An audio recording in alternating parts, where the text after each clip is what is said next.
talking about the biggest stories that matter to you the most. Breaking news, John Calipari is finalizing a 5-year deal to become the Arkansas Razorbacks' next head coach, covering college sports like no one else. The biggest guests in sports.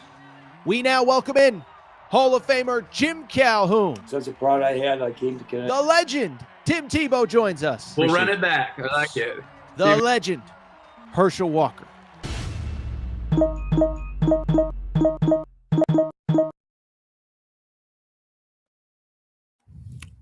Welcome in, everybody. Little Thursday morning edition, Air Torres Sports Podcast. I'm your host, Air Torres. Hope everybody's doing well. Hope everybody's having a great day. We got ourselves a monster show ahead of us. So much to discuss, so little time to waste. What is on the docket for today? We'll open UConn BTA statement made. And oh, by the way, Torres with a little egg on his face after some of the stuff that I said about UConn over the last couple weeks. Dominant win over St. John's. We'll talk about that. Speaking of domination, Arkansas, another easy win, relatively speaking, against Texas A&M. I think there are some stats starting to emerge that maybe Arkansas is even better than we realize. We'll talk about Kentucky's search for a GM. Mark Pope with some interesting comments. A very interesting coaching carousel story. We'll discuss that. And then we will wrap previewing a busy weekend ahead, most notably a 1 versus sort of 2 matchup in the SEC. Arkansas at Florida. Florida is 2 games ahead, so it doesn't really matter for Florida's regular season hopes, but obviously Arkansas could take 1 step closer to a potential SEC regular season title. Before we get started, a couple quick reminders. Make sure that you are subscribed to Aaron Torres Pod YouTube channel. New clips, new videos going up every single day. We really do, and I mean this sincerely, appreciate your support. Well past 70,000 subscribers. Apologize we did not have a Wednesday show, by the way, but we are back full speed ahead. Also, in addition to thanking you for downloading the show, subscribing on YouTube, you know what else we got to do? We got to thank our friends, our hotel and casino partners. We got to thank Circa Sportsbook and Circa Casino. So Circa, if you're in Vegas, best place to watch games, Circa Casino. Many of you will be out in Vegas for the NCAA tournament, maybe for the opening weekend, maybe for conference tournaments. Best place is to watch games is at Circa Sportsbook. However, I know many of you cannot make it out to Vegas. It's a long flight from the East Coast. Well, guess what? Circa has opened up a brand new sports book at the Mint. You can see it on the screen there, Mint Kentucky Downs in beautiful Franklin, Kentucky. It is right on the Kentucky-Tennessee border, about 39 or so minutes from Nashville. I've done the drive door to door, 20 minutes from Bowling Green, Kentucky. This is the place as we get set for March Madness, the NCAA tournament, all of the craziness of the next couple weeks. This is the place you're going to watch games. By the way, it is looking like producer Matt and I will be there the Tuesday before the start of the SEC tournament. So if you are in Nashville and you want to make a little bit of a drive, or if you are on your way up to Nashville, we encourage you to come check us out. We should have some drink giveaways, some prizes, some stuff like that on the Tuesday before the SEC tournament. If you want more information, by the way, email me, Aaron Torres, podcastquestions@gmail.com. We'll have a guest list, things like that. So make sure you get your name on that guest list Tuesday before the SEC tournament. The tournament starts on Wednesday. Producer Matt and I will be there. The Mint Kentucky Sportsbook, Mint Kentucky Downs, the Circa Sportsbook. With that said, it is a busy Thursday morning in the world of sports. There is no more time to waste. So, folks, let's get to it. Let's get to the topic of the day. Topic of the day, listen, Big East, 2 teams have clearly separated themselves, right? And we don't have to do a Big East, big picture, deep dive, but this whole season, dating back to really last April and May when these rosters came together, it was about UConn, it was about St. John's. St. John's takes the first game between these 2 teams. St. John's, by the way, facing UConn on Wednesday night. Johnny's came in with the longest win streak in like 45 years. Something crazy. It was a 13-14 game win streak. UConn just a week ago takes the brutal loss to Creighton. They looked a little bit better. They looked a lot better, to their credit, on Saturday against Villanova. But you just wondered. These 2 teams played just a few weeks ago at Madison Square Garden.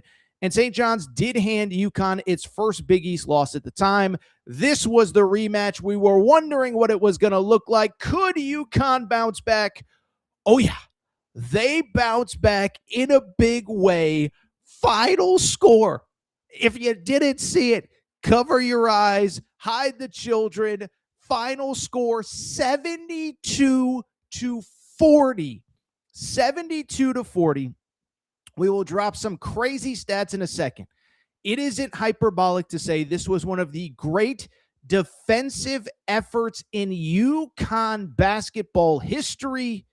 And it also isn't hyperbolic to say that this is one of the worst losses that Rick Pitino has ever taken in over 1,000 games as a college basketball head coach. Before we get to the game itself, let's go ahead and start with let's go ahead and give little Torres a little slap on the cheek here or a slap on the wrist, because let's call a spade here. I have been somebody who I think has been a little vocally critical about UConn, certainly coming off the Creighton loss. And there was a tweet that I sent out on Saturday that certainly made the rounds after this game. So remember, it was just a week ago that UConn lost to Creighton, gave up 91 points at home. St. John's then proceeds to destroy Creighton on Saturday afternoon. UConn plays Saturday night, but between the St. John's game and the UConn game on Saturday, between St. John's destruction of Creighton, and of course the last time at that point we had seen UConn was against Creighton, I put out a little bit of a tweet, okay? And I put out this tweet on Saturday. Matt, you could pop up the old Torres tweet from Saturday. This is from Saturday. I said, since people think I never say anything about UConn, negative about UConn, here it goes. UConn isn't even in the same stratosphere as St. John's right now. St. John's beats Creighton 81-52. They've now won 13 straight, 15 out of 16. Rick Pitino doing Rick Pitino things. That was from Saturday afternoon after the St. John's game. And yeah, if you don't think that UConn fans found that one after the game, you don't know UConn fans. Now, UConn fans, obviously, I was just putting up a little bit of bulletin board material for Dan Hurley. I was doing everybody a favor. Listen, when UConn goes on to run through March Madness, win championship number 7, I think I deserve to be honored for what I did. Okay, in all seriousness, terrible jokes aside. By the way, UConn fans destroyed me on that. I deserved it. We even had UConn AD Dave Benedict tweeting at me. So you know you messed up on that one. But listen, coming into this game and coming into this week, I think UConn was in a very interesting spot because, like I said, you take the terrible loss to Creighton, and then the counter to it is true as well. You played very well against Villanova, but I think the question was the Villanova thing a one-off? Could you carry the momentum? Well, the answer is indisputably yes. And by the way, maybe I did provide some bulletin board material, but UConn, I'll say this. We're going to get into specifics of Wednesday night. I don't know that I've ever seen a 1-week turnaround like what we've seen from UConn, because remember, it was literally a week ago. It was last Wednesday. We were talking about UConn playing Creighton, giving up 91 points at home. At the time, it was the most points that UConn had given up in a home conference game since 2003, so well over 20 years. Well, fast forward to Wednesday night, and like I said, it is not hyperbolic to say that this was one of the great defensive performances in UConn basketball history, okay? Some unbelievable stats from this game. First of all, the one that everybody saw, if you were on social media on Wednesday night, you saw it. St. John's, I have never seen this before, missed its last 24 shots from the field. They went 0 for 24 to end the game. On top of that, let's also remember this. St. John's as a team shot 20% from the field in the game. 2 total field goals made the entire second half. And also, this was the crazy part. They actually shot 5 of 20 from 3. That's not good. But on 2-point field goal attempts, 16%. Matt, if you have the Torres on UConn tweet, you can pop that one really quick. It basically just reiterates 14 second half points, 11 of 56 shooting, 0 for 24 at the end of the game.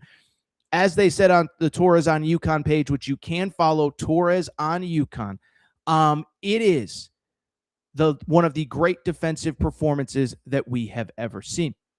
Beyond that, how about this? You can see this stat as well. Matt, you can pop up the other tweet from CBS Sports. Matt Norlander. This is mind-boggling to me. So Rick Pitino, listen, it's easy to dog him today. One of the greatest coaches we've ever seen. We all agree. He has a career in college basketball dating back to 1981. I'm officially an old man, and Rick Pitino was coaching college basketball before I was born, before many of you were born. Well, guess what? According to Matt Norlander, per CBS Sports, St. John's is 40 points on Wednesday night, the fewest for a Rick Pitino coach team in a career that spans 5 decades and 1,224 games. The previous low, 43 points for Boston University in 1981 at UCLA. 40 points, the lowest point total that a Rick Pitino coach team has ever had. So listen, it was a bad night for St. John's, but the credit has to go to UConn because, again, one of the great defensive performances in program history. It was unbelievable. It was sheer domination. And it really shows that whatever happened in the past, this UConn team, I think, has finally, it took until late February, but turned a corner. We're going to get into all that in a second. But on top of the defense, there was one other thing that really stood out in this game. It was the emergence of Torres Reed, okay? So Torres Reed has been on the team for 2 years. Last year, he was sort of a backup with Samson Johnson, but sort of not backup with a Samson Johnson, whatever. But he showed flashes at the end of the year. He showed flashes early in this year. I mean, the BYU game, he physically just dominated people. He was hurt. He was in and out of the lineup, but he's been in the lineup for a while now. But he has been inconsistent. For people who don't follow UConn on a day-to-day, minute-to-minute basis, I am here to tell you, I would argue probably, the most frustrating thing of following this team has been Torres Reed. He is a player with unlimited potential. He is a player that has the capability of doing anything. And what is especially frustrating is the fact that basically, for lack of a better term, the whole offense just runs better when UConn has a physical low post presence, right? It's to quote my buddy JJ Redick, it's a simple math equation. When you have a physical low post presence, they have to double you. When they have to double you, that means that guess what? Somebody's open somewhere. UConn has the shooting to take advantage of it, but it just hasn't really clicked all season long. I mean, it was just literally Valentine's Day for Torres Reed that he had a 4-point clunker against Georgetown. Was not great against St. John's in the first game. In this game, he was, freaking Willis Reed or something. I don't even know. 20 points, 11 rebounds, 3 assists, 6 blocks, 2 steals. I think I saw a stat. I believe he is the first UConn player ever to have a 20-point, 10-rebound, 5-block, 3-assist performance. And so when he is playing that way, it is a total game changer. We talked about it on our Torres on UConn page, which you can follow on Twitter at Torres on UConn. And if he plays like that, UConn might be the national championship favorite. It sounds hyperbolic. I don't think it is. And guess what? You know who agrees with me? Dan freaking Hurley. He had a great opening monologue to his press conference on Wednesday night, talked about a lot of different things. He gave about a 2-minute speech about where they were versus where they are now. And he covered a lot of ground. I didn't want to play the full 2 minutes because, quick show. We got to get through a lot of stuff here. But here was what he said specifically on Torres Reed. Matt, you could go ahead and play this out. But to me, the game was about just Torres Reed. And, and what he's capable of. And when he, his last 2 games, if that's what he's decided to give us, but why do most people change in life? Because of pain. Pain forces people to change. And I think the pain of that Creighton game, the pain of that St. John's game in MSG has, lit something with that guy. Today's performance was as good as a center has played for us in a game. So you heard it there. As good as a center has played for us. Remember, Donovan Clingan, a few years ago, top 10 pick. Adama Sanogo, Final Four most outstanding player. When Dan Hurley says that is one of the great center performances that he has seen as UConn head coach, take it for what it is. Big picture, listen, I don't know what else there is to say. I have been high, I've been low. One thing you can't say about me, I don't think you can say I have been unfair or unrealistic about UConn. I think I was calling out UConn 2-3 weeks ago when they were not playing well. Well, fast forward, let's call a spade, and really in their toughest 2-game stretch in the Big East, they have played their best basketball. Destroy Villanova in the second half when going away at Nova, and then just an absolute destruction of St. John's on Wednesday night. And I think when you look at this team, if they can get, as Dan Hurley just said, the same Torres read that they got on Wednesday night, they're going to be able to beat just about anybody, okay? The defensive effort is there. They need his low post play because, again, it makes everything so much easier on offense. Now, the big thing for them, can they be consistent? Can they get that from them every night? But let me also, while we're here, give Dan Hurley credit. I think I said it to lead the segment. I don't know that I've ever seen a 1-week turnaround like what UConn has done in the last 10 days. Again, it was just a few days ago. 91 points at home to Creighton, who, by the way, has a losing record, is not going to the NCAA tournament. The worst performance defensively pretty much of the Dan Hurley era at UConn. 91 points allowed.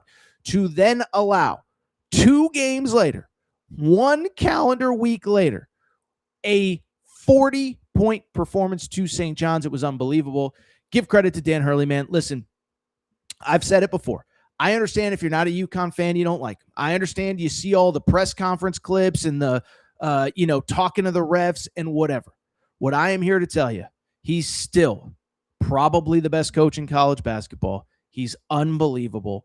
And this 1-week turnaround is as good as I have ever seen. And I sincerely mean that. I think big picture for UConn, the only other thing that I would really add, you can't let your foot off the gas because I do think UConn is back in position to get the number 1 seed, to get the 4th number 1 seed. Now, UConn fans are debating if they even want it because it probably means you'll be in the South in Houston, where Houston will be the number 2 seed. Different conversation for a different day. But I just bring it up to very simply say that, listen, I think 3 of the number 1 seeds are basically locked up: Duke, Michigan, and Arizona. And so I think the big question becomes UConn is back in the pole position to get the 4th number 1 seed. You can debate if you want it or not, but I had some buddies asking me, UConn fans, hey, do you think we got that 4th number 1 seed? There's still work to be done because transparently, there aren't really any good wins to be had, and there are bad losses to take. UConn has 2 regular season games left. This Saturday, they host Seton Hall in what will be senior day for Alex Karaban. Bring the tissues. There's going to be a lot of waterworks there. Alex Karaban was actually choking up on the podium because this was his last game in Hartford. And then they close at Marquette. Cannot lose either of those 2 games if you want the final number 1 seed. But we'll see what happens. UConn finally starting to look like the team from November and December that we thought was a title contender. All right, so what we're going to do, we're going to take a quick break. We're going to come back. When we do, we want to talk title contenders. Is Arkansas a title contender?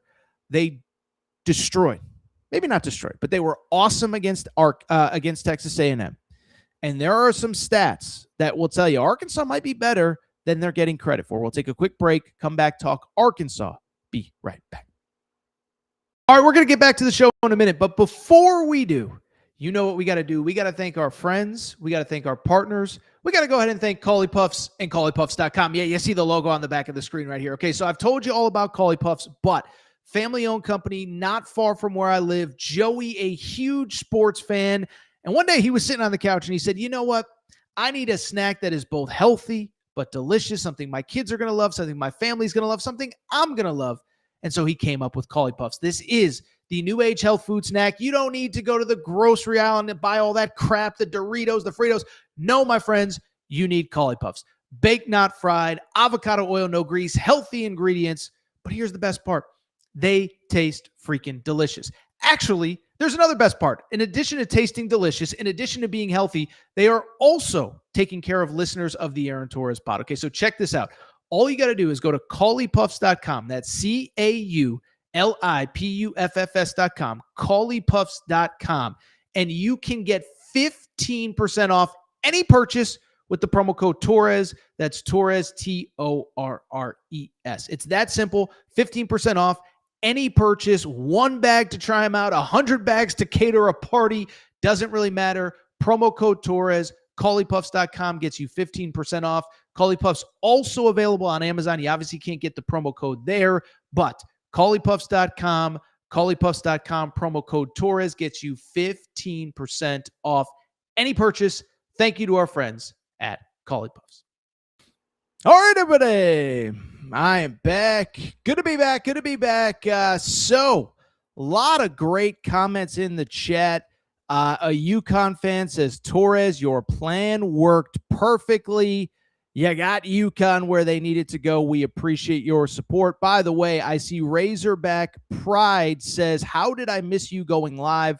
Razorback Pride, I made a promise. I said the next person that signs up to be a member of the Aaron Torres pod YouTube community, and if you have not signed up yet, you can join. All you got to do is click that join button. It is $4.99 a month.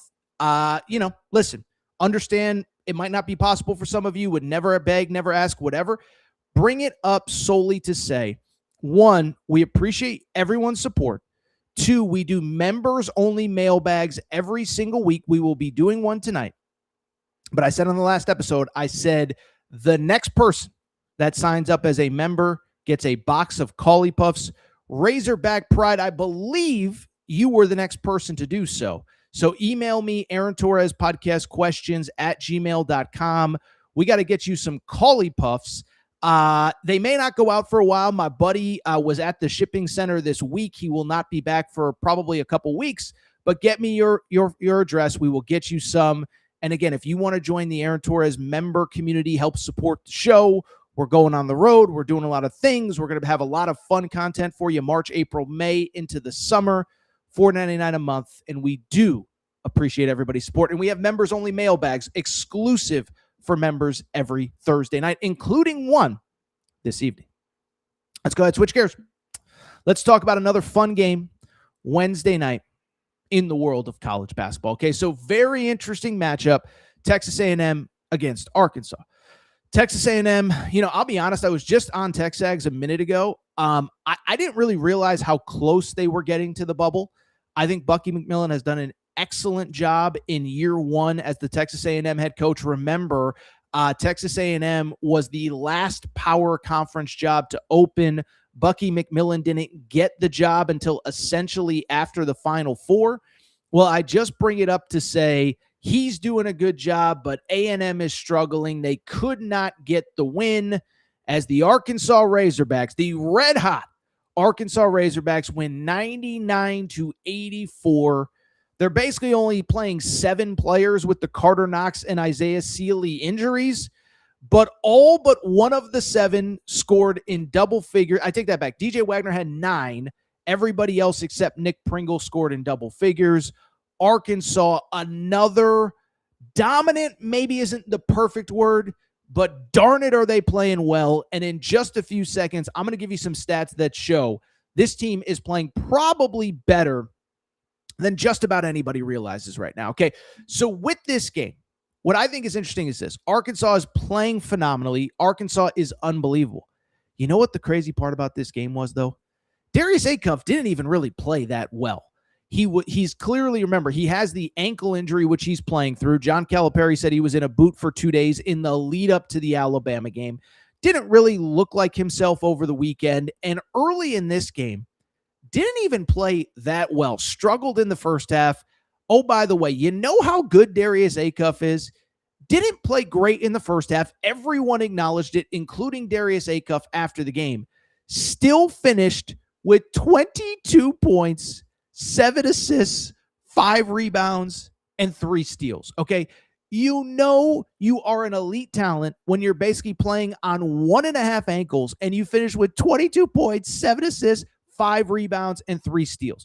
We cannot play his post-game interview from after the game because it was on the broadcast. It's against the rules, whatever. But he was basically asked, why are you playing through this injury? He gave an unbelievable answer. He's like, this is bigger than me. This is about the other guys in the locker room. They need me ready to go every single game.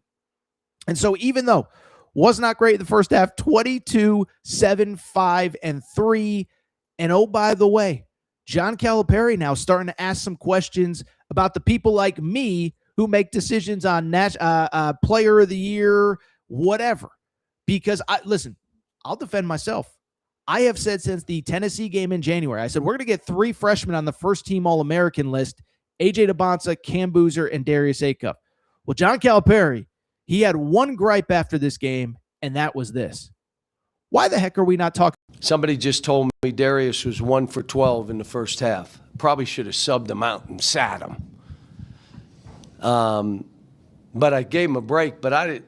Look, I'm just watching guys, and I just want confident guys, that you're confident. When you shoot it, you're shooting it confidently. And he does.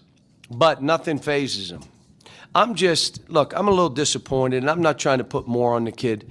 Why isn't he in the equation in the player of the year in the country? What are you saying? Why would you say he's averaging as many as all those people? He's got 6 assists. He's got 3 rebounds. He's doing things in the guts of games. Yeah, maybe they are, but he is too. So why isn't he being mentioned? He's playing when he could probably take some time off games, and he's playing anyway. I mean, he goes through the shoot-around and only does half of it so he has enough to play the game. Like, should he play down in Florida? Probably not. But I'll tell you right now, if I said you're not playing down there, he'd bust out laughing. You're out of your mind. That was John Calipari after the game asking a very simple question. Why is Darius Acuff not being talked about as a national player of the year? I'll be transparent. I always try to be real. Cam Boozer should be number 1. But you talk about players that impact games, and you talk about players who, the right way to put it would be like impact on their specific team. I don't think there are very many players quite like Darius Acuff and quite like the impact that he has. So Darius Acuff with the old 22, 7, 5, and 3 doesn't even play that well. By the way, great call, Matt. That video was courtesy of Calipari's press conference, but I found it on our Torres on the Hogs Twitter page. Torres on the Hogs. Make sure you're following for your late-breaking Arkansas news. Let's talk big picture with Arkansas, though, because outside of this game, first of all, a couple things. One, Billy Richmond, I don't want to put anything into the air. I know Arkansas fans want him back. We'll actually talk about this in our members-only mailbag tonight, is who's coming back, who's not at Arkansas. 23 points for Billy Richmond. Malik Ewan, 18 points, 9 rebounds. But I bring it up because I want to talk big picture about Arkansas, right? And one thing I'll say about college basketball is this. I'm not a huge advanced analytics guy, but one thing that's pretty cool about college basketball, there are so many great numbers that really contextualize what we're seeing, right? And so first of all, let's talk about this Arkansas offense for half a second, because I was watching it and it's so funny to me. And I swear I'm not trying to, nag another fan base, but for years I heard about how unmodern Calipari's offense is. Okay. Well, I bring it up because over the last, 6 games, Arkansas has scored at least 88 points in all 6 games. They are one of the top scoring teams in college basketball, 99 against Texas A&M, 94 against another tournament team on Missouri over the weekend. By the way, 115 at Alabama. Now, that was not a game they won, and 88 against Auburn when they played Auburn 2 weeks ago. Well, I bring it up because what's cool about college basketball is that there are stats. You know, you can find a stat on anything. And I thought this was pretty interesting. Ken Pomeroy is one of the well-respected analytics guru guys, and he has a stat called adjusted offensive efficiency, which basically means what are you doing per 100 possessions? That's kind of a standard industry number. You know, it's a big enough sample size to get a true story. And then what are you doing relative to competition, right? Because some teams can score 100 in some crappy league against bad teams. What are you doing relative to your competition? Well, first off, Matt, you could pop up that first tweet. According to Ken Pomeroy, Arkansas has the 4th best offense in all of college basketball right now, behind only Illinois, only Purdue, and only Alabama. And we know that Alabama, they went quite literally shot for shot against them in Coleman Coliseum just a week ago. So the notion that Calipari's offense isn't modern, no. He just, whatever season we're talking about, he just didn't have the right group of guys. Offensively, they are a top 5 offense in the country. And then what I also think is pretty cool is this, is that bigger picture, we have these top 25s every week, these rankings, whatever. Arkansas was ranked number 20 in the AP poll this week. But what's interesting is you watch Arkansas and you say, they kind of look better to me than I think the numbers would reflect. And some would sit there and say, well, I mean, come on, man. Like, what are you talking about? Like, they're the 20th ranked team in the country, and they lost this game, whatever, and they lost that game, whatever.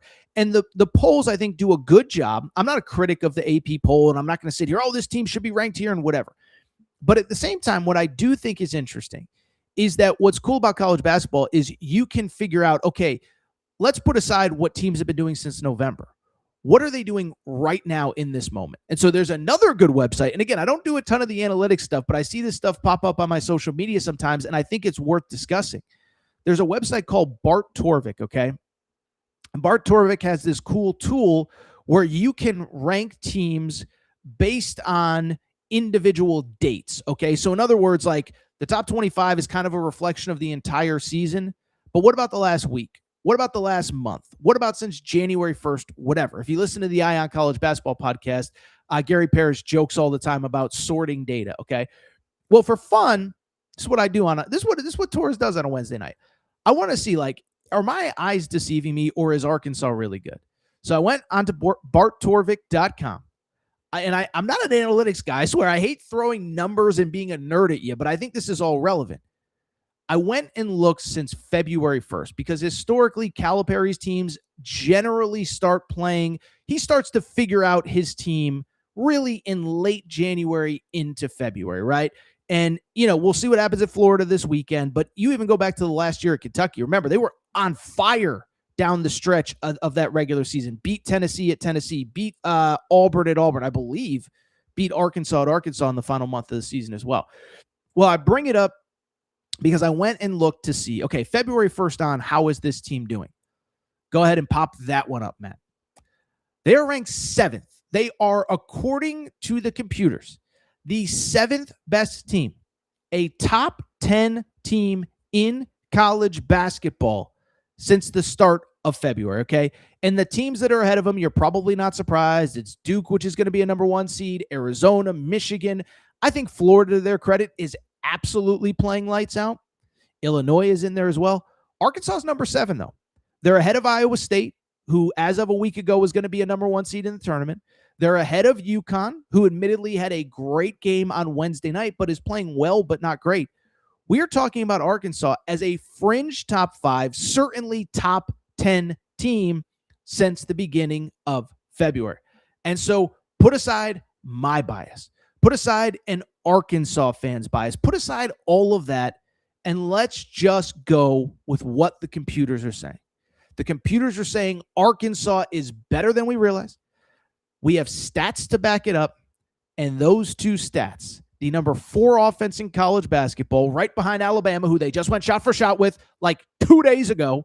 Not 2 days. It was like 5 days ago in Tuscaloosa. And then also the number 7 team in the country, according to the computers, since February 1st. We'll see what happens. Arkansas certainly has a big one this weekend in Gainesville. We'll talk about that one in a minute, but I just bring it up because I think this team right now is playing better than anyone realizes, and I cannot wait to see what happens Saturday night in Gainesville. All right, so what we're going to do, we're going to take one more break. We'll come back. Kentucky basketball needs a GM. This is a hot issue. Kentucky fans are all fired up about it.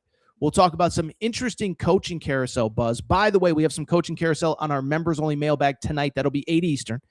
And then also, or is it 9 Eastern? Might be 8 or 9. We'll figure it out. And then also, I do want to come back, and I actually want to talk more Arkansas because they play the game of the weekend, or certainly the game of Saturday. College game day will be in Gainesville, Arkansas, Florida. Quick break. Be right back. All right, we're going to get back to the show in a minute, but before we do, I have so many people that reach out and say, Torres, you give me hours and hours and hours of free content every day, every month, every year. What can I do to help support the show? Well, you want to support the show and look good in the process. Make sure to check out and support the Aaron Torres Media merch store at aarontorresonline.com/merchandise. Some of you wondering, what can I get in that merch store, Torres? Well, Kentucky fans, we got our Mark Pope Hope and Pope t-shirts. That is right. Mark Pope, monster first year. Year 2 is going to be even better. Get your Hope and Pope t-shirt at aarontorresonline.com/merchandise. Arkansas fans, the big pig invasion is coming. It is here. John Calipari has things rocking. Get your big pig invasion tees. Again, aarontorresonline.com/merchandise. St. John's fans, we have our Big Rick Energy t-shirts. And if you're just a college basketball fan in general, guess what? Your March is for Day Drinking shirt. That is the shirt that you need year-round, but especially for the next NCAA tournament. You can order yours now. By the way, football fans, we got you covered too. Nebraska fans, new era, new rules, the t-shirt that you need before the start of this coming season. And oh, by the way, if you're a Colorado fan, if you're just a Coach Prime fan, we have our Dion shirts and hats, more of them than we know what to do with. So to check out the full line of Aaron Torres Media merch and also support the show, good news is we're going to have even more for the fall. Check out the Aaron Torres Media merch store at aarontorresonline.com/merchandise.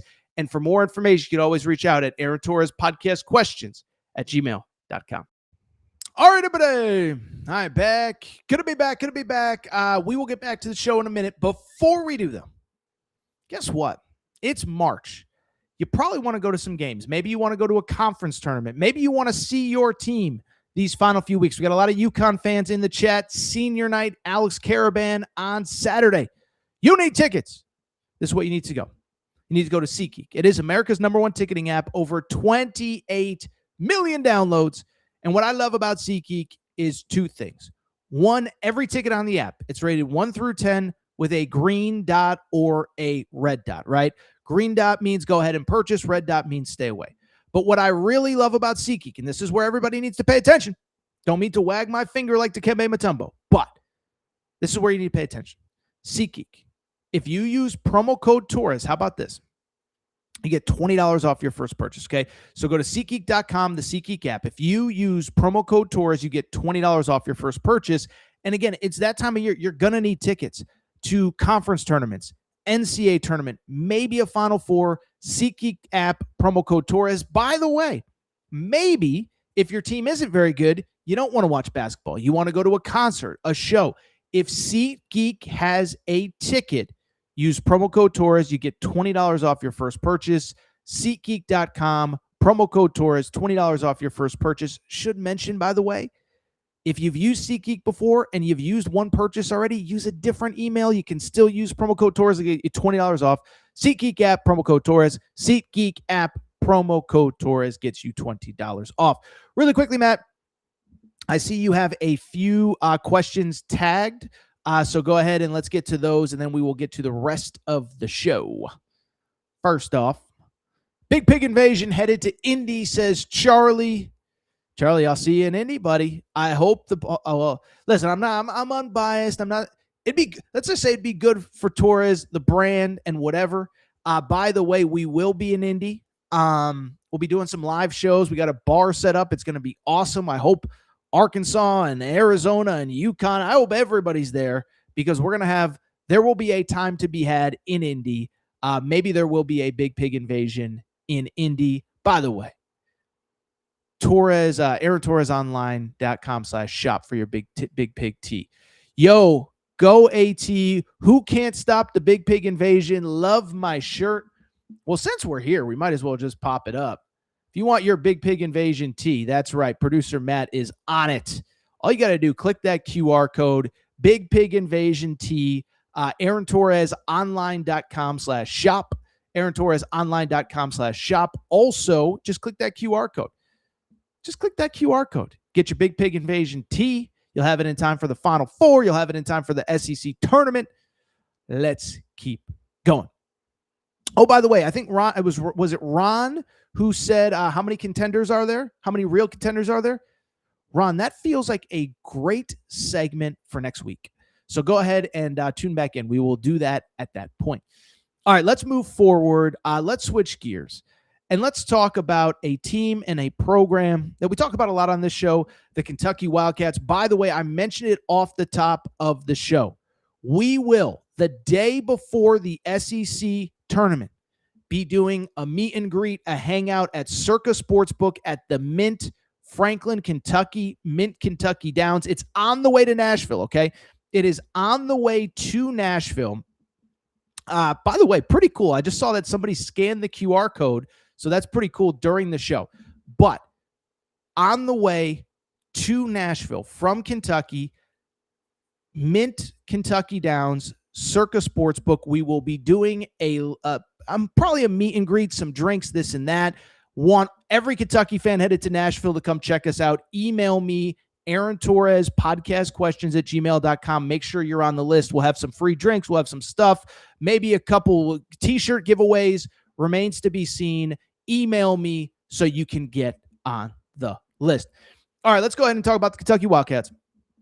And I don't mean to be negative, but, when Tuesday night, we didn't do a show Wednesday. We didn't talk Kentucky, and we're not going to talk Kentucky here. Kentucky, to its credit, did break a 3-game losing streak on, by the way, this QR code thing is going to drive me crazy. Let's see here. Is there any way I can get this off the screen? I cannot. Okay.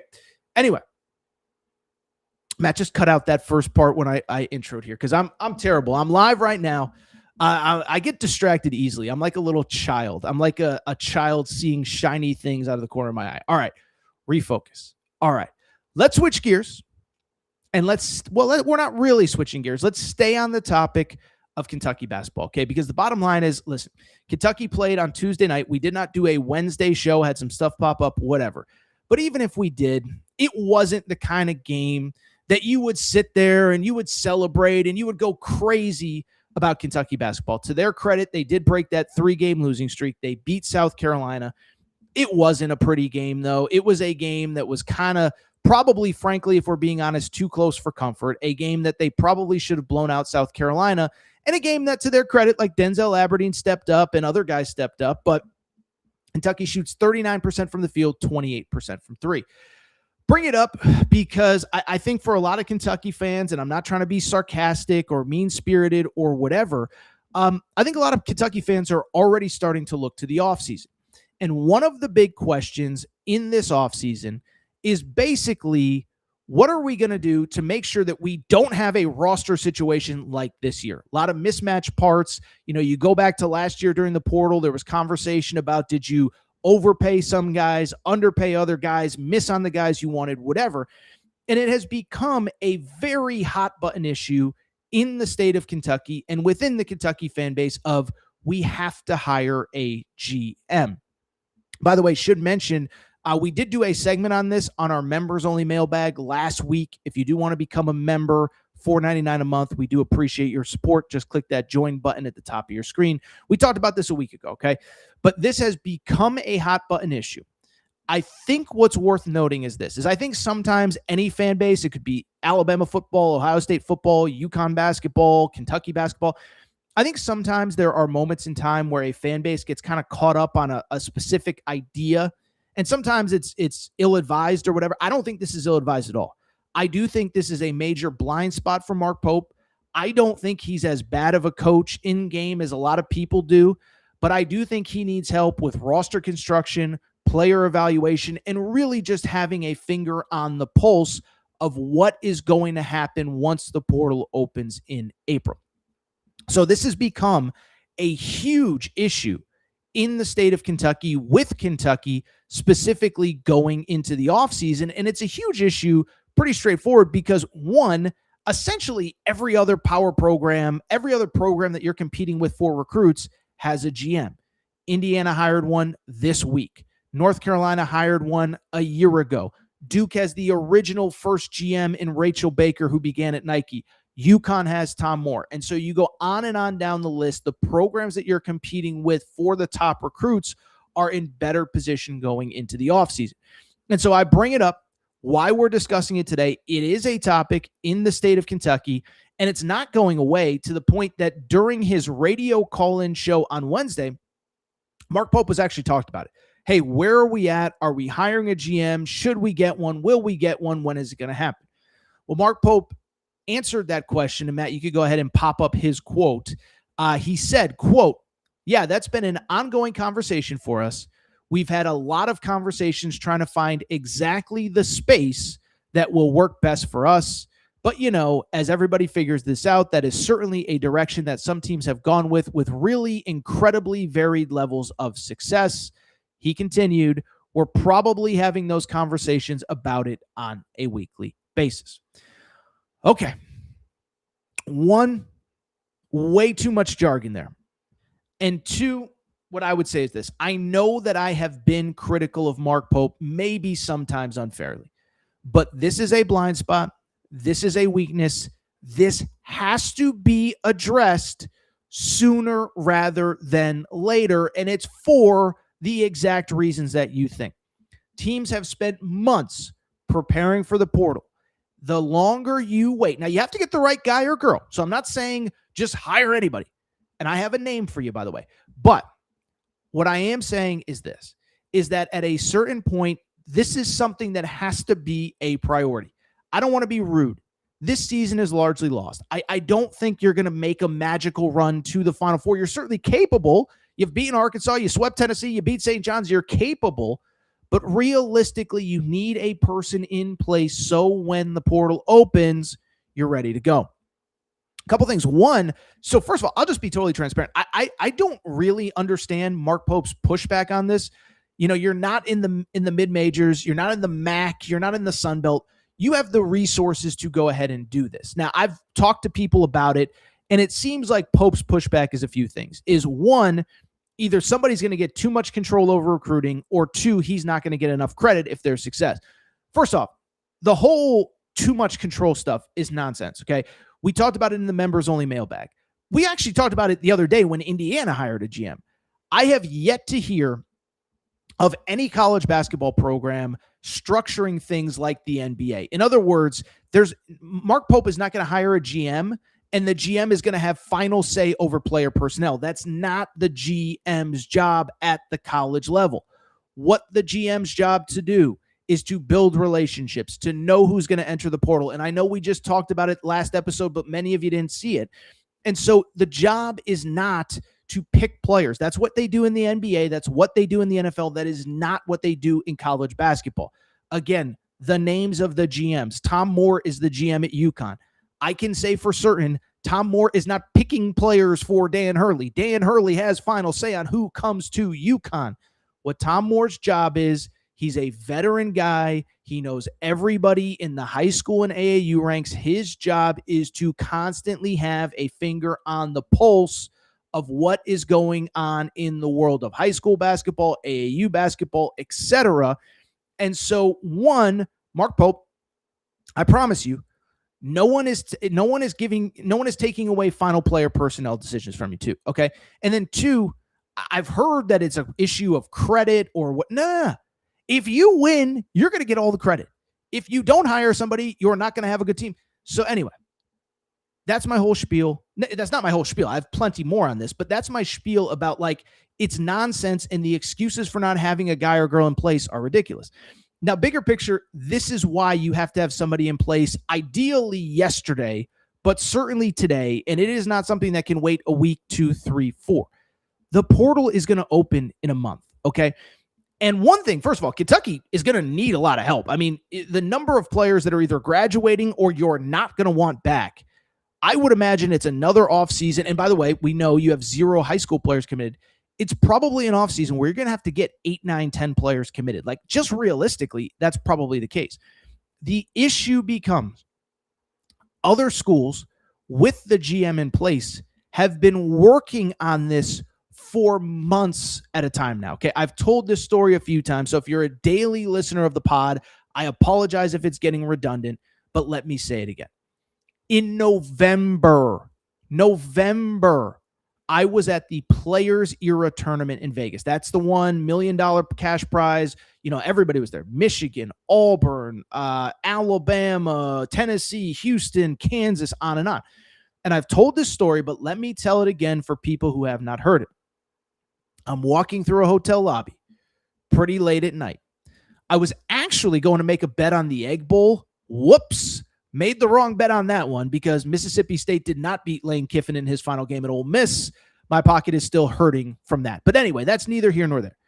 I'm walking through the casino and I see a buddy of mine who is a GM at a power conference school. I'm not going to name his name and I'm not going to name the school.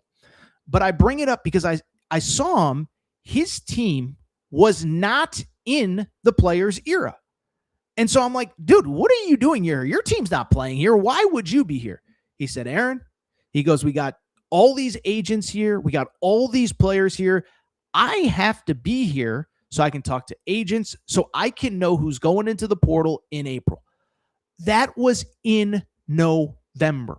So this is a power conference school that Kentucky is going to hypothetically be competing for recruits against here in the coming months. They've been working on this since November. And so what it says to me is that you absolutely, positively need someone in place because people have been working on this since November. Bigger picture, I actually had a Kentucky fan reach out to me about this the other day. The question becomes who? And we talked about this in the members only mailbag, but I'm going to resurface it here because I think there's this notion of there's a lot of former Kentucky players that are currently working in NBA front offices. And it has to be somebody with Kentucky ties because, darn it, we want somebody that loves the school and da-da-da-da and this and that. Well, listen, first of all, the whole situation, the whole reason you're in this situation is because you hired Mark Pope, who loves the school. And so to me, I don't want anybody from the NBA because, with no disrespect intended, it's a completely different world than college basketball. It's different agents. It's different power players. It's different people you need to know to get the players that you need. Okay. Let me give you an example. I'll give you 2 quick examples, one way or another. North Carolina hired a former NBA agent. I don't think that is the hire that I would have made. Conversely, NC State, Will Wade, hired a guy named Andrew Slater. Andrew Slater was a long time AAU high school guy. He knew everybody in AAU. He was the guy that you would go to if you wanted to recruit John Smith and what's the mom's background, what's the dad's background. Andrew Slater was that guy as a high school recruiting evaluator. Then he went to the Oklahoma City Thunder, helped them build a championship through the draft. He was one of the big intel guys. And then he came back to college to work for Will Wade. So that's the kind of guy that you want. Somebody with that background. Texas Tech's GM, Kellen Buffington, has that background. The background of high school, AAU. He knows everybody in Texas. If there's a dude playing at Odessa High School, and I'm not good at Texas geography, that dude, the guy at Texas Tech, knows who it is. By the way, Justin Young at BYU comes from an AAU background. I know the season isn't going well, but how have they been in position to get all these guys? They have a guy who knows everybody. Tom Moore at UConn knows everybody. And so don't give me, oh, this guy played at Kentucky 20 years ago. I don't care. And it's no disrespect to Nazir Mohammed, to Tayshaun Prince, to Rajon Rondo, to whoever. Get me somebody who knows this world. Because I'm a man of the people, I'm even going to give you a name, okay? And again, we talked about it in the members only mailbag. You can sign up, join to be a member. We did it a week ago. I'll give you a name. There is a GM currently at Cincinnati. His name is Corey Evans. Okay, if you know basketball, you know the name Corey Evans. Corey Evans was a high school recruiting evaluator like 10, 12 years ago. He was the best in the business. He went also, much like Andrew Slater, to work for the Oklahoma City Thunder. He came back as Cincinnati's GM to college basketball this year. Now, I know what you'll say. Well, Cincinnati isn't good. Look at their roster. Go back and watch what happened last week when Cincinnati went to Fog Allen Fieldhouse. They were every bit as talented as Kansas. Talent is not an issue at Cincinnati. Coaching is. And so to me, that's who I would call. Now, Corey Evans is at Cincinnati. I guess there's a possibility that they don't fire Wes Miller. And I guess there's a possibility maybe Corey Evans wants to go back to the NBA. He was with the Oklahoma City Thunder. Maybe he wants to stay at Cincinnati for whoever the next head coach is. But he strikes me as a guy that will be available, that has been doing this job, that has already been recruiting for Cincinnati for a month. Now, guess what? He just changes the polo from Cincinnati for a year, and he can just change the polo from Cincinnati to Kentucky and not miss a beat. And he has the relationships, and he knows who's in the portal. Like, there's no disrespect. You hire Nazir Muhammad. Nazir Muhammad doesn't know who's going in the portal. Nazir Muhammad doesn't know whoever. Pick a name. He doesn't know who the star player at this school is or that school is or whatever. And so I just bring it up. Get somebody who's in this space, who's done it, who, by the way, built a top 25 roster at Cincinnati. It's not his fault that the coach can't coach. And I'm not trying to be disrespectful. I'm just speaking facts. And again, maybe Mark Pope calls him and he says, I'm going to wait and see if Wes Miller gets fired. I'm going to wait and see who Cincinnati hires. I don't want to stay in college basketball, but that is the name that I would go after. And if he's not interested, if he's not available, I would go after the same profile, because to me, that is the kind of profile of a person that you need. All right, let's switch gears. We'll get to Arkansas, Florida in a second. One more little story that caught my interest. Well, we might as well spend half a second talking about this because, listen, it's now late February into March, and this coaching carousel, it's about to pick up in a hurry. Now, as of right now, there's only one power conference job that's open. It is the Kansas State Wildcats. We'll see what happens with Jerome Tang, with this, with that, with whatever. But we know that over the next few weeks, we are going to see more and more of these jobs open. By the way, we will be, I know I keep saying it, but we're going to be doing a members only mailbag this evening. And we talk about some of the coaching carousel stuff. Okay. But the jobs that I expect to open among, whatever, but the jobs that I expect to open, I would say probably Syracuse will be one of the high profile ones. I think Providence will eventually open. I think LSU might open, although there's mixed bag on if that's true or not.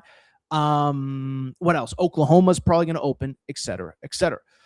So it's that time of year, all sorts of wild rumors. By the way, I saw Jeff Goodman get himself in, and I love Jeff, so this isn't criticism, but he said, Richard Pitino could leave Xavier for Providence. That drew a whole thing.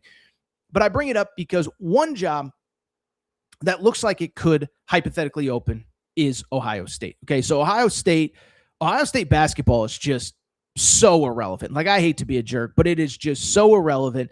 And it's an interesting school at an interesting moment in time, because if you remember, it was 2 years ago that they fired Chris Holtmann in the middle of the season. Chris Holtmann's out. They bring in Jake Diebler as the interim head coach. He does pretty well down the stretch. They decide to retain him. Now, the story that Ohio State fans like to tell is that when John Calipari realized, I got to get out of Kentucky, he started sniffing around Ohio State. Ohio State says, we're good. We got this Diebler guy. Don't worry about us, okay? Well, I bring it up because Jake Diebler now in year 2, he went 17-15 last year, missed the NCAA tournament. This year, they are 17-15 and really have kind of an interesting resume from the perspective that they're basically one of those classic teams with no great wins, but no really terrible losses either. On Wednesday night, they lost at Iowa to fall to 17-11. And they're kind of an interesting team because, again, they're the type of team that really, like I said, just has no great wins, no terrible losses. They're in that weird spot where, they've beaten the bad teams in the Big Ten, but I believe the stat is either 1-10 or 1-11 in quad one games. I mean, you look at the fact they've won 9 league games, but I mean, you're talking about Northwestern, you're talking about Rutgers, you're talking about Oregon, you're talking about Penn State, you're talking about Maryland, you're literally the worst teams in this league. And so there's real buzz that could John Diebler be 2-0. Essentially, if he doesn't make the tournament this year, by the way, they still have Purdue on the schedule. They're 1-9. Great call, Matt. Thank you for finding that. So Ohio State's 1-9 in quad one games. And Matt, I'm not trying to be sarcastic when I say this. They're almost like Auburn of the Big Ten. They have a great schedule, but no wins of note. And so they're probably not going to make the tournament. And so they may have a head coaching opening.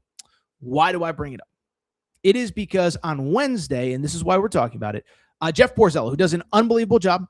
So I want to be clear. Not a criticism of Jeff Borzello. He's awesome at what he does. Jeff Borzello did a big, wide-ranging notebook-style format article on the coaching carousel going into the offseason. And he put one sentence that certainly blew up the internet and certainly got Iowa State fans of all people mad. Matt, you can pop up the screenshot from Jeff Borzello, ESPN, talking about TJ Otzelberger. TJ Otzelberger, the head coach at Iowa State, remember, positioned to potentially be a number 1 seed in this NCAA tournament. This, according to ESPN, Otzelberger has established himself as one of the elite coaches in college basketball, and he signed a new contract in December 2024 with a restructured buyout that makes him potentially attainable. If Ohio State were to open, there's reason to believe the Buckeyes would look to gauge Otzelberger's interest. That said, he's happy in Ames with no signs of him itching to leave, and he has a great relationship with athletic director Jamie Pollard. So let me say this. One, Borzello's great. I want that to be clear. I think he's actually one guy that I really, truly respect in this business. And he even said, he's like, listen, Otzelberger has a great relationship with the AD. The plan isn't for him to go anywhere. But I also don't think he puts this in this article. If Otzelberger, if there isn't some indication that at least Ohio State is going to go after him, but then 2, that he's potentially attainable as a candidate for this job. And so I bring it up because it certainly made headlines. It certainly made waves. It certainly created conversation. And now the big question is 2 things. 1, would he even consider Ohio State? But 2, could he be attainable if something else opens? If Bill Self retires at Kansas? If, who knows, a year from now, Mark Pope, just asking the question. By the way, Bill Self at some point is going to retire and you're going to need to replace him. So the question becomes, is TJ Otzelberger attainable? As far as the Ohio State stuff is concerned, listen, you never say never. I'm going to say pretty much never. I don't think TJ Otzelberger is leaving Iowa State. And for people who don't know the background, TJ Otzelberger was an assistant at Iowa State. He met his wife while he was an assistant at Iowa State. And so the family has ties to the area. It's not as though, he's from Brooklyn, New York, or Portland, Oregon, and he happens to be the Iowa State head coach. Like, he was there for a long time. His wife is comfortable in the community. They clearly very much love it there. And so I don't think Ohio State is the job that he would ever leave Iowa State for. Now, listen. They offer you $10 million a year. If they offer to triple your salary, maybe it's almost a Matt Campbell situation, right? I don't think Matt Campbell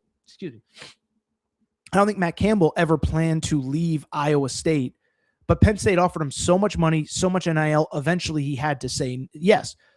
Sorry. I don't think this is necessarily one of those cases. I don't think this is one. I got to get some water. Hold on. Sorry about that. We're good now.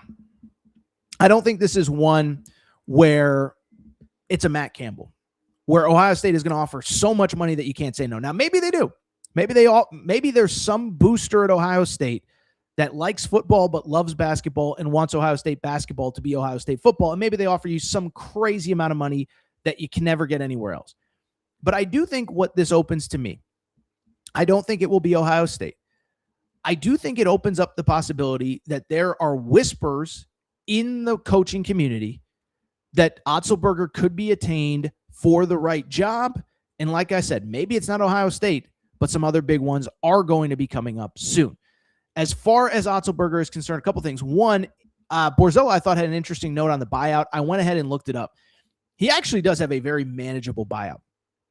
It's a $4 million buyout right now that drops to $2 million if the AD, Jamie Pollard, isn't there. So in other words, like basically, if the AD retires, Otzelberger has no ties to the new AD, he can leave for $2 million. But even a $4 million buyout, I know it's an NIL world and you got to pinch every penny to pay the players. But listen, we're talking about that's kind of manageable, right? Because like Nate Oates has like a $10, $12, $15 million buyout to leave Alabama. Mick Cronin, who I know nobody wants, but I'm just saying, has like a $15 million buyout to leave Ohio State. Otzelberger has $4 million, and I think the right school with the right boosters would pay that money. And so to me, it becomes interesting. And I do think it becomes a broader conversation if hypothetically a bigger job open. Kansas, we'll see what happens. Listen, we'll see what happens. Bill Self, in my opinion, I don't think he's going to retire after this year. You never know. He's getting older. He has had health issues. But at the same time, I do think at some point he's going to move on. I don't necessarily think it'll be this year. And I do think, like, in a perfect world, Jacques Vaughn, the lead assistant, gets the job. But one thing that I give Bill Self credit for saying, he's like, listen, I'm not going to hold this program hostage and demand they hire anybody. Matter of fact, there's a guy named Jeremy Case on the staff that I think if Bill Self had his way, that's who he would want. But I don't know that he's going to advocate for anybody specifically. And what he said over the summer, I remember talking about it on the show, he basically said, like, look, whoever is the best person to continue the legacy of Kansas basketball, that's who I want the school to hire. Kansas basketball was great before I got here. Kansas basketball will be great after I leave, but they need to hire the best coach for them, not somebody that I want.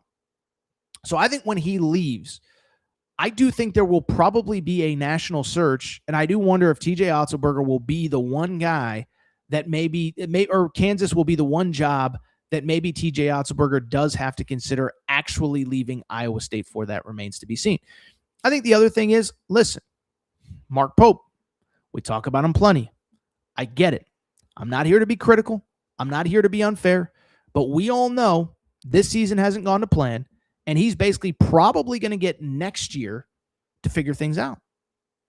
And if he doesn't turn the corner, and if he doesn't have Kentucky competing at the top of the SEC, deep tournament runs, all that, Mark Pope probably will not be the head coach at Kentucky in what would be the 2027-2028 season. So not next season, but the following one.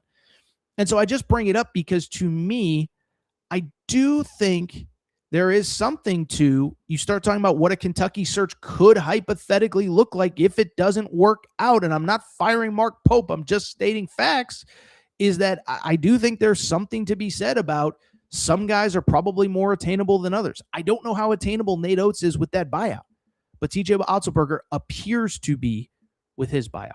So we will see what happens.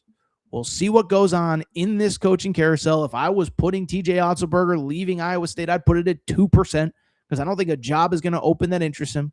I don't think Ohio State's the answer unless they throw some crazy bag at him, like, again, Penn State did for Matt Campbell on the football side of things. But I'll tell you what, certainly was an interesting story, and it certainly got Iowa State fans riled up on social media. Poor Borzello was just reporting what he had heard. Iowa State fans were not happy.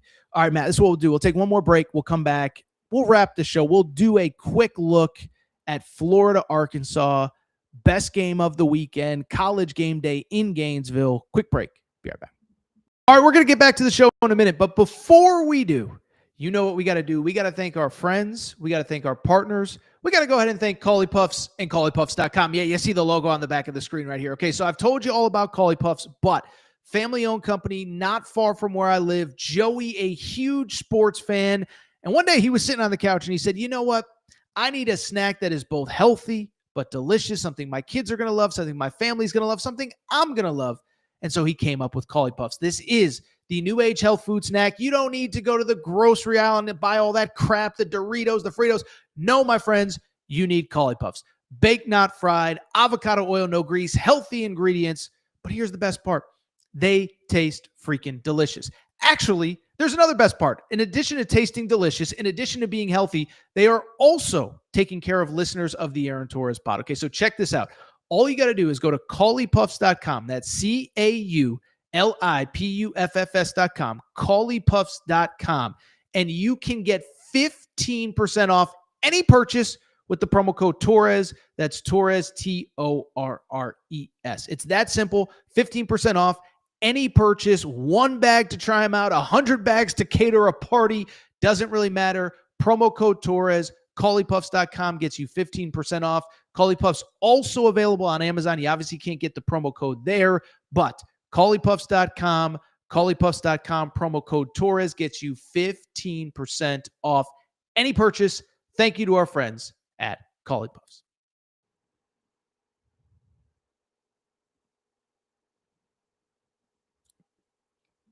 All right, everybody. I'm back. Good to be back. Good to be back. By the way, the chat is awesome today. I got to run. You know, I got about 10 minutes left, and I got to get going here. I got something to do this weekend. So I love the chat. Thank you guys for your contributions. I'm sorry I can't get to more of your questions today. We got to wrap the show. By the way, 3 straight great nights of college basketball tonight. We haven't gotten enough, I think, good Thursday night games. Michigan State, Purdue tonight. Yeah, that's going to be awesome. And then Friday night, we get Illinois versus Michigan. Yeah, that's going to be awesome. And then Saturday, the big game that everybody wants to talk about, and we will talk about, is you can't quite call it a matchup of first place in the SEC for first place in the SEC. And the reason why is pretty simple. Florida versus Arkansas. Okay, so Florida right now is alone in first place in the SEC, sitting at 13-2 overall. Arkansas is 11-4, which means even if Arkansas wins this game, Florida will remain in first place. But let's talk about it. This is the game of the day on Saturday in college hoops. Game day will be in Gainesville. We don't have a Circa Sportsbook point spread yet, so I apologize about that. But let's go ahead and dive into what should be not only an intriguing game, but in my opinion, a crazy intriguing battle of the wills, just a matchup of differing styles in Gainesville. I'm so excited about this one. By the way, we all know it's also either the Boogie Flan, it's the Boogie Flan revenge game for some team. Either Boogie Flan is going to get revenge on Arkansas or the other way. Let's go ahead and break it down. So we just talked about Arkansas, but for people who didn't see the show or are going to see this later on, Arkansas is playing really, really, really well. And I know Coach Cal, he's got this reputation, whatever. He's got them playing like a top 10 team in college basketball right now. Matt, we don't have to pop it up. As a matter of fact, why don't you pop it up? Because I mentioned it earlier in the show. They are playing like a top 10 team in college basketball right now. So Bart Torvik runs a website, where you can sort teams based on specific dates of the season. And so if you go to February 1st, right? And by the way, you can see Florida's on this list as well. We all know Florida's playing well. They're unbelievable. We're going to talk about them in a second. I don't think people realize how well Arkansas is playing. They are playing like a top 10 team in the country since February started. And it is because they have so much talent and so much skill on the perimeter and specifically scoring. Darius Acuff, unbelievable. We talked about him earlier. 22 points, 7 assists, 5 rebounds, 3 steals, basically playing on one ankle. John Calipari acknowledged he's not at 100%. He acknowledged he's not at 100%. Now, I certainly do think that it matters that, one, I hope he's somewhat healthy going into this game. Can't imagine he wouldn't play in it. And then, 2, I do think bigger picture for Arkansas, you got to make sure he's healthy for the SEC tournament and the NCAA tournament. But on top of him, everybody right now is largely playing at a high level. Billy Richmond has been one of the best offensive players in all of college basketball over the last 4 or 5 weeks. He has really taken a leap in the absence of Carter Knox. I think DJ Wagner has quietly given you good minutes. Listen, he's probably not going to be what you thought he was going to be, but he's given you good minutes. Malik Ewan had a great game on Tuesday night against Texas A&M. And what Arkansas is doing is they are playing as well offensively as virtually anyone in college basketball. A top 5 offense in college basketball, according to Ken Pom. Only Illinois, Purdue, and Alabama are better. From the Florida side of things, got to give credit, man. You know, I was one that was a little bit down on Florida coming into the regular season. We've talked about them. It is so clear that Todd Golden, not only is Todd Golden the present and future of college basketball, but the way he goes about building teams and the way he went about building this team specifically, I got to give him a ton of credit, right? A year ago, it was all about the backcourt, Walter Clayton, Elijah Martin, and Will Richard. Well, I bring it up because if you fast forward, guess what? Those guys all leave, and it is the front court, which is absolutely dominant, okay? And what's so interesting about this team is that the front court is so tough and so... I remember talking about this last year, right? It was all about the guards, but if you actually watched and followed Florida, they were so good defensively and so good on the boards because of those big guys. Well, guess what? Not much has changed. Best front court in college basketball? Maybe. Michigan has an argument. I think Duke, clearly with the way they played against Michigan, has an argument. I think Arizona with Awaka and Koa Pete and Krivas, and of course they beat Florida head-to-head earlier in the year. They have an argument. I don't know that anybody's playing better than Florida right now. Florida, number 1 in the country in rebound percentage. We've talked about that stat before. In other words, the total rebounds that go up in a game, they come down with more of them than any team in college basketball. And I think the other thing specifically with Florida is really 2 things. Is 1, best offensive rebounding team in college basketball. So when you're getting 2nd, 3rd, 4th chances at the rim, you're really hard to beat, obviously. And then also, because they're so big and physical, because they rebound so well, it's also worth noting they're very good defensively as well. We talked about Arkansas being a top 5 Ken Pom offense. Well, guess what? Florida, a top 5 Ken Pom defense. Only Duke, Michigan, and Arizona is ranked ahead of them. Really quickly on Florida, I think what's also worth noting, defense is good, rebounding is good. Guess what? The offense is coming around in the backcourt as well. And we got to give credit where it's due. I was not a fan. I was a fan of Boogie Fland. I was not a fan of Xavier. I was not a fan of Xavier Lee. He has played much better over the last probably month or so. I don't know that he'll ever be everything that you wanted him to be, at least not this year. But 4 out of the last 5 games, he scored double figures, 22 against Kentucky a few weeks ago, 12 points on Wednesday night. And then I think you could argue Wednesday night, was it Boogie Fland's best game as a Florida Gator? Of course, Boogie Fland, we know the former Arkansas Razorback, he finishes that game with 22 points on 7 of 10 shooting, also has 5 rebounds and 2 steals. And so I look at it, fascinating matchup, fascinating game. Fland is going to be on Darius Acuff. I'm not trying to be a jerk, but that's obviously an interesting story because John Calipari rightfully, basically, I remember going back to the summer, right? Like, why did Boogie Fland go in the portal? It was because John Calipari, I mean, he never said it publicly, but we all know it was like, I got Darius Acuff coming in. Of course, I don't want to be negative. I don't want to crap on anybody specifically, but let's just say, whether it was explicitly said or not, John Calipari chose Darius Acuff over Boogie Fland, whatever. So that will be an interesting matchup. Boogie Fland is one of the best defensive guards in the SEC, but I bring it up because it's basically this. It's great offense at Arkansas versus great defense at Florida.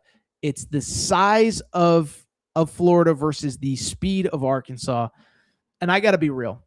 I do think all of the analytics show me that Arkansas is a really good team. I also think this is a really bad matchup for Arkansas. And so let me go ahead and make my official pick in this one. I will say that Florida wins 82-71. By the way, Florida, every game they play is a double-figure win. I think Arkansas is really good. I think they can get to a Final Four. We have a lot of Big Pig Invasion commentary in the chat. Well, I just bring it up because, listen, as much as I love this Arkansas story, basketball is a matchup-based sport. And when I look at the matchups, I just think it is so hard for me to see Arkansas being able to compete across the board for 40 minutes in this game with the Florida Gators. They have so much size. They are so physical. They are so tough. And I just don't know that Arkansas has enough size. Now, Trevin Brazile, I think, needs to step up. But the question is, can you get enough from Malik Ewan and certainly Nick Pringle, who has not played very well? I just don't know if he can hold up for 40 minutes. So I think these are they the 2 best teams in the SEC? Alabama's playing really well. I do think this is probably the most intriguing matchup you can get in the SEC. And let's note this. If Florida wins this game, They essentially win the SEC regular season title. Alabama is tied with Arkansas at 11-4, meaning that Florida, if Alabama were to win on Saturday, Florida would have a 2-game lead with 3 games to go. If Florida wins this, then they would have a no. There's 2 games to go. I'm sorry. So they would clinch. So they will. If Florida wins this, they will clinch a share of the SEC regular season title. They would be up 2 games on Alabama with 2 to go. Florida would win the SEC regular season title with a win here and an Alabama loss. It's also worth noting Alabama does play a 6 Eastern game at Tennessee. So Florida could clinch the SEC regular season title by the end of the night if Alabama were to lose at Tennessee. If Florida were to win, they would be up by 3 games with 2 to go. Florida would be the SEC champ, but I got to pick Florida to win this game. All right, Matt, we got to run. Do I have 1 or 2 great questions before we get out of here? Doug shows. I see some comments on that. You don't mean that, Torres. I love that. That's so funny. Hogs 91, Gators 81. Listen, Arkansas has to, and Matt, you can include this in the clip here when we clip off this preview. What I'll say is this: Arkansas has to dictate tempo and control the game. If they can dictate tempo, they can win this game. But they have to get up and down. They have to beat Florida up and down the court. And then I think Darius Acuff, too, as much has been put on his shoulders this season, even more is going to be put on his shoulders in this game. So I will say Ark LA Tex King 24. So are you from Arkansas, but you lived in Louisiana and Texas? I don't know. Anyway, he says Hogs win 91-81. James, funny comment from James. He says, no, Aaron, go Hogs. Malik Acuff. I love that Malik Acuff is in the chat. Says, you don't mean that, Torres. Got to be honest. I see him winning, but and Comic Book Chris, by the way, who's a huge Arizona fan. Arizona, of course, beat Florida to open the regular season. He says, I love Florida. The game will find out who they really are and what they really are, where they're at. I agree. Probably the toughest game left that Florida will play outside of a potential rematch with Arkansas in the SEC championship game.